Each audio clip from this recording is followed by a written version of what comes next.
Thank you and welcome to the show this morning. The topic this morning is shelter for the homeless.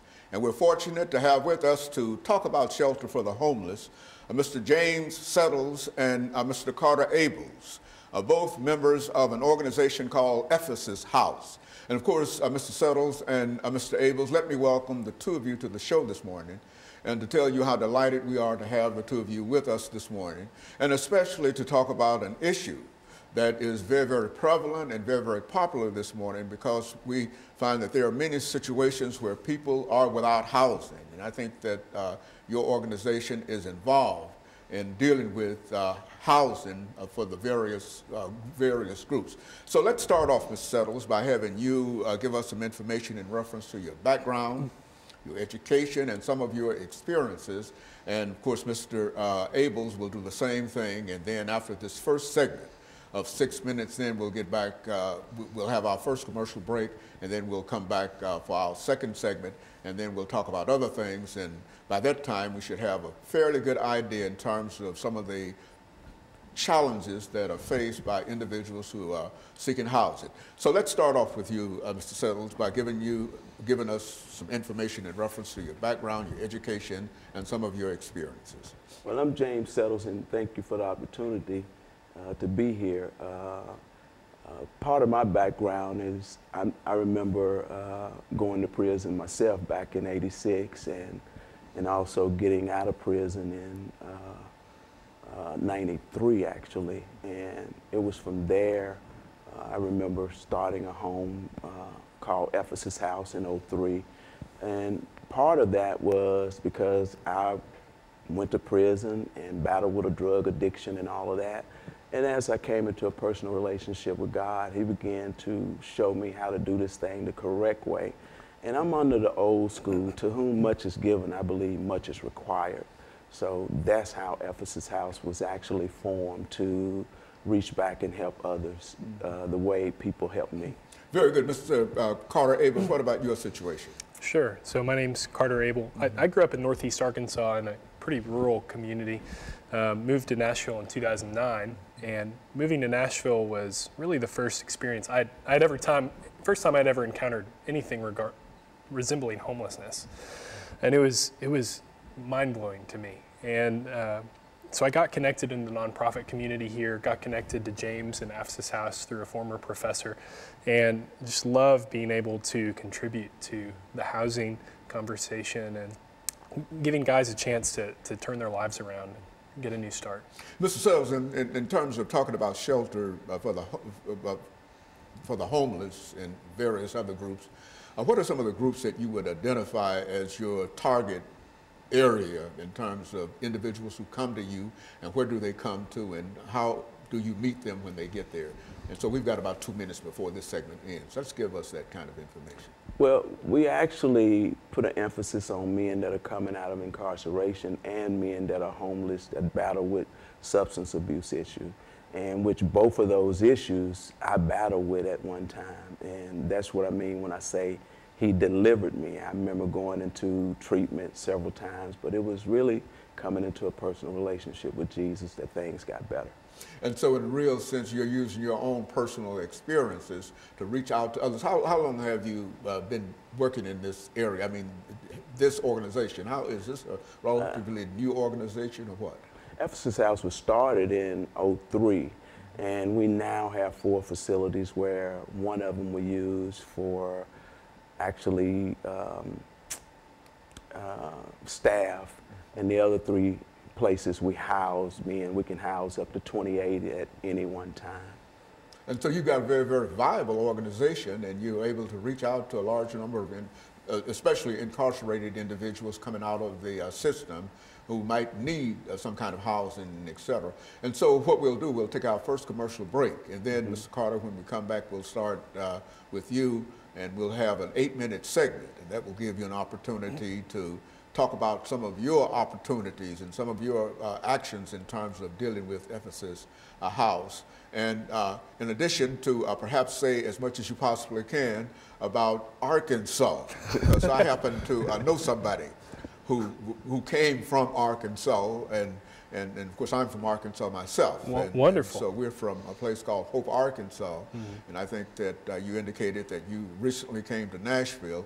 And so you probably know something about Hope, Arkansas. And when we come back, we want to hear some of the things that you have to say in terms of how you came to Nashville and how you became involved with Mr. Settles. And of course, we'll be back with our audience following this very, very short commercial break.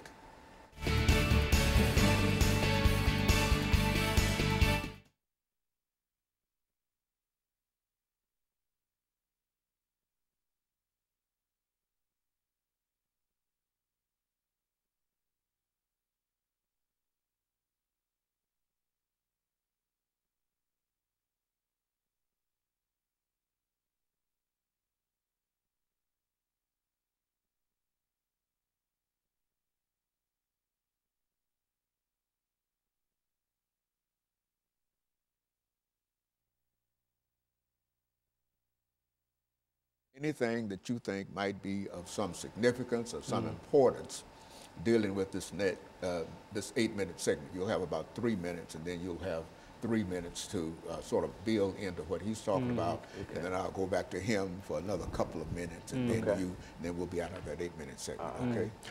I'll lay out the need, and I'll lead in so you can talk about expansion and eventually the campus. I wouldn't talk about locations yet. Okay. But and also, I'm not going to talk about how many people we're talking about housing either. Yeah. We just want to increase the number of people we serve. Okay. And so what I'll do, I'll introduce the two of you again. Welcome back. We have with us to talk about shelter for the homeless, Mr. James Settles and Mr. Carter Abels. And then I'll make some statement in reference that will tie first part to the second part, and then we'll start with you talking about some of your experiences and some of the things that brought you to Nashville, Tennessee, dealing with housing. Take about 3 minutes for that. Then when you get through that 3 minutes, you'll pick up on him and tie into what he's talking about. Listen to what he has to say. Are we ready?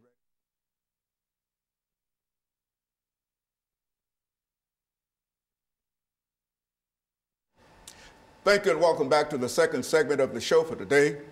We're talking to Mr. James Settles and Mr. Carter Abels, and the topic is shelter for the homeless.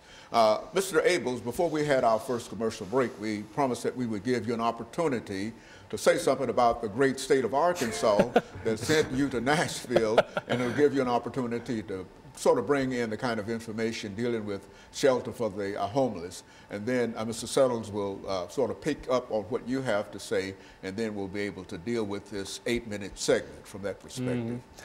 Sure. So I was, fortunate to grow up in Jonesboro, Arkansas, so just about an hour northwest of Memphis. So close to Tennessee my whole life.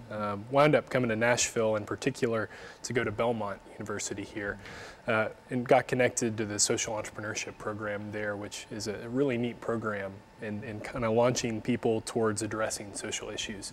But talking about housing and what we do, one of the things that is pretty staggering is just the immense need for this kind of housing. I mean, every year in Tennessee, 16,000 people are released from prison. And most of those people, when they're released, if they don't have a support system, if they don't have a job or family to take them in, they're essentially given the clothes on their backs, a one-way bus pass, and maybe $20 to $50. So if you don't have a support system in place, homelessness is inevitable, or those people wind up back incarcerated.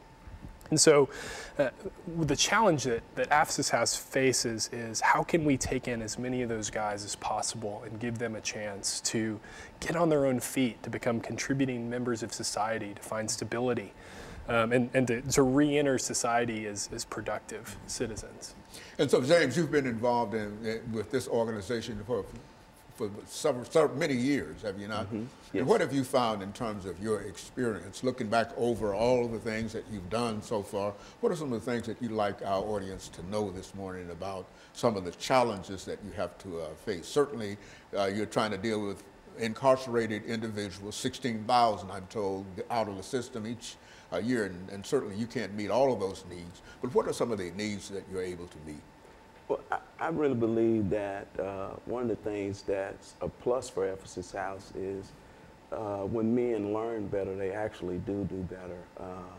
when men come to Ephesus House, one of the first things we do is help them get their ID, because when you're homeless, you really pretty much have nothing. We help them get ID. We have classes that are centered around job readiness, job retention, financial literacy.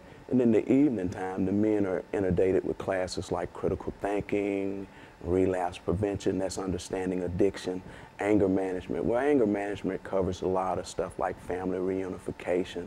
And we have been able to see that when people are impacted with those type of life skills and putting them in an environment where they can grow and be the best that they can be, that it's staggering how people actually do better. And so in a real sense, you've got a large number of success stories that Correct. you can deal with, having dealt with this organization since what, 2003. And so you've got a large number of examples of individuals who've been able to come there and sort of get their lives back together. That's correct. That's correct. And so, Mr. Abels, in terms of your situation, what do you do exactly at Ephesus House? Sure. So James handles all the program. He's our executive director. I just help to try to keep the lights on. So I do the behind the scenes fundraising and trying to bring in enough money to ensure that we can serve the guys as well as possible. What kind of money do you think that you need in terms of dealing with this? I think that you work dealing with grants and other kinds of methods to bring. Do you find that there's a community of individuals who are out there willing to help you do what you do, or do you find that it's difficult to raise enough money to do what you're doing? Speak from a financial point of view in terms of what you're doing. Sure. I mean, we're fortunate to have access to some grant opportunities to help what we do. You know, there's unfortunately a stigma sometimes around guys that are former offenders, but we believe that no one is too far gone to start over and find a life of fulfillment. And so we've been fortunate to find people in the community that believe that and who can come alongside us and help empower these men to do that. And so we fundraise with individuals, we do grants. Right now we're trying to raise $100,000 by November to build a new house, which we're pretty excited about, being able to grow our capacity. And so you've already got structures already completed, and what you're getting ready to go into a new building phase. Is that what you're saying? Why don't you say something about some of the structures that you already have completed? Sure. So we have, James mentioned, we have 3 transitional facilities right now, serve about 28 guys at a time. The house that we're hoping to construct, we already own the property. This fall will house about 8 more, but James can share more. We're hoping to construct a new campus that will be able to sort of bring all of this under one roof and really increase our capacity. And in terms of reaching out, and are these individuals involved in some other kind of activity, work-related activity that will not only support them, but would also help to support the facility itself? I mean, what do they do? Certainly they have a program worked out for education and et cetera, but what are some of the other things that they might be able to do to help themselves? Well, one of the things I'm constantly seeing is people have to be in an environment where they can grow and be the best that they can be, and that's why we're so excited about what we do at Ephesus House, and we're talking about a bigger number of people that we're trying to serve. One of the things we see that happen is when it comes to life skills and what we do right now, it's perfect. And the only thing that we're talking about adding as we add more people to the campus is an apprenticeship program.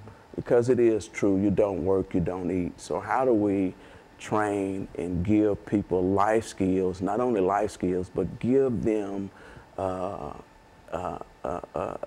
gift or a trade that they'll be able to fend for themselves. And our goal is hopefully a person can be at Ephesus House for a year and be able to say, hey, I got 2,600 hours in carpentry, or I got 1,900 hours in electrical. And to me, that when you get the man, you not only get him, but you get everything that he comes in contact with. That's his children, that's his wife if he have a wife, or that's his girlfriend. But the key is how do you give him good. Okay, so what we'll do is we'll take our first commercial break, and our second commercial break, and we'll be back with our audience following this very, very short commercial break.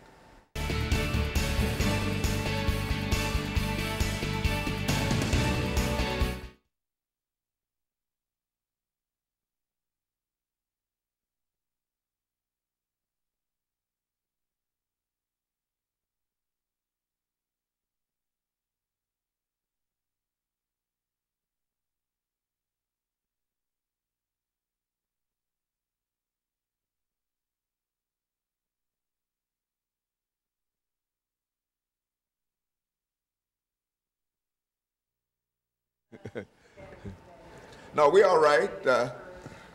So what's this last segment? This is 10 minutes. This is your show. I mean, you know, I don't know anything about this. You know, when these folks graduate or get out of here, I mean, do you have a group that are going through, and have you got some folks that call back and say, hey, I got a job and I'm doing, you know, give us some examples that, you know, of some of the folks that are doing whatever y'all are doing. Yeah. And you got 28 folks in 3 different buildings facilities. How long, what's the general length that they stay there? Do they come out of incarceration, stay there for a few months, and then go out and get a good job or whatever? You know, those are the kind of things that we want to hear.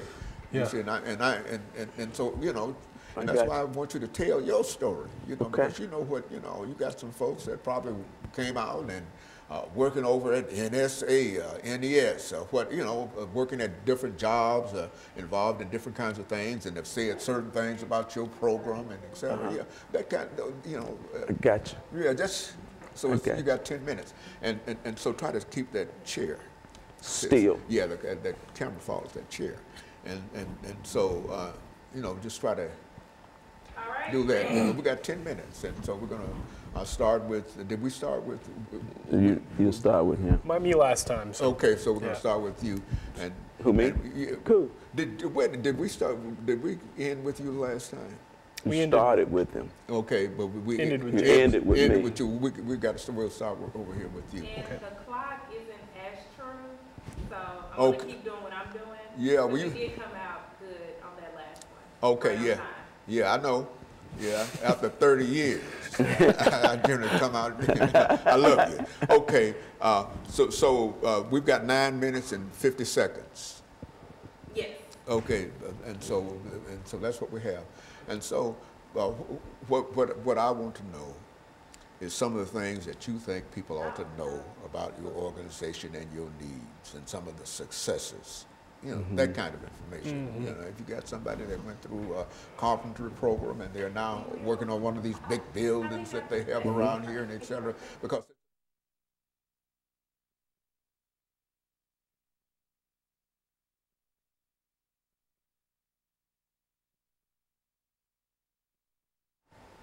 thank you and welcome back to the final segment of the show for today.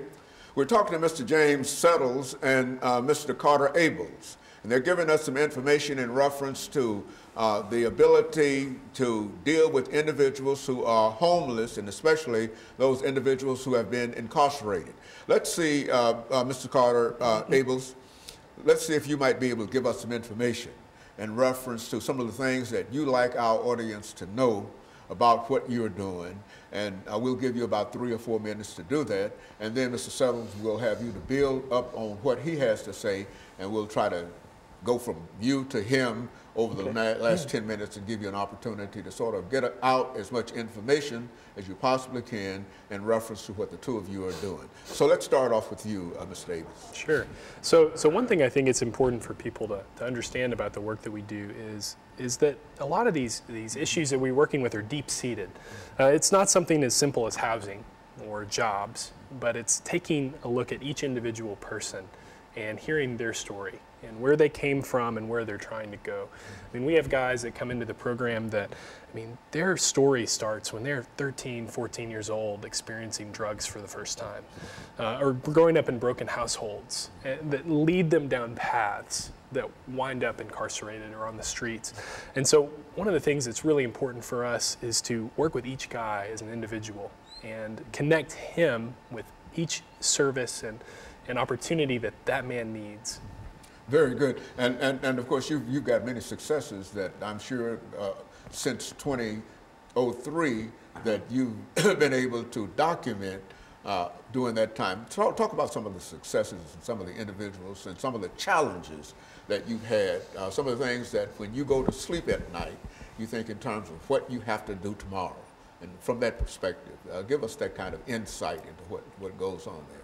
Well, one of the things I'm thankful for that Ephesus House provides is an environment that's safe, that's clean, and that's supportive to the client. Even myself, you know, a lot of people may look at me today and look at the glory, but really don't even know the story. You know, I too rode the bus for 6 months and had to start off from being faithful over little and allowing God to place you over much. So I try to take that same application and apply it to the client.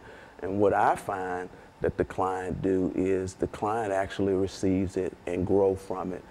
We have several people that not only graduate the program and come back, but these men are just human beings just like anybody else, just made some bad decisions in the future and now are needing to get back centered up.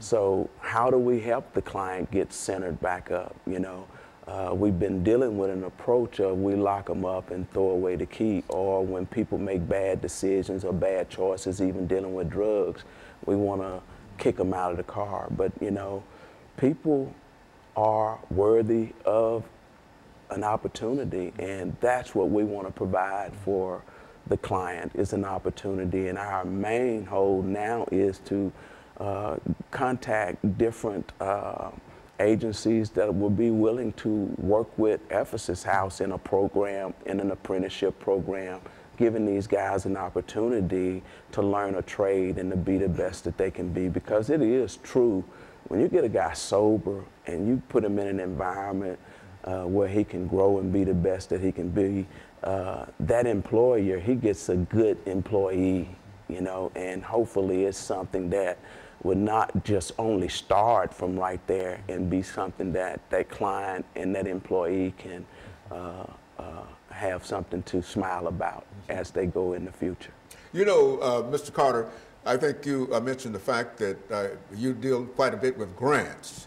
What are some of the things that you try to indicate in the grants that you're applying for, and what are some of the responses that you have in reference to the grants? And do you have any idea in terms of looking around at some of the building and some of all of that activity that's going on here and to try to buy into that? I think Mr. Settles indicated that you're probably doing that, but talk about it from that perspective. We've got about 5 minutes before we end this show for today, but I'm sure that our audience would be curious in reference to some of the things that, some of the needs that we're talking about here. Sure. So in any kind of anytime that we approach a funder to try to partner with to accomplish this work, it's really important for us to communicate the need, which I've shared a bit about here, our capacity to do something about it, which, you know, we feel confident in our ability to really help these guys and get them to the place that they need to be and work with them to do that.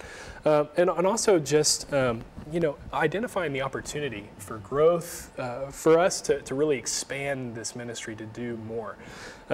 So I mentioned, you know, there's such a huge need with so many guys on the streets today and coming out of incarceration. So we have 28 beds. We have over 100 people on our waiting list at all times. I mean, dozens of applications every week that we have to turn away. And so for us right now, a big focus is, you know, how can we build our foundation, make sure we're good, we're continuing to do the work that we can, but how can we take in more? How can we serve more?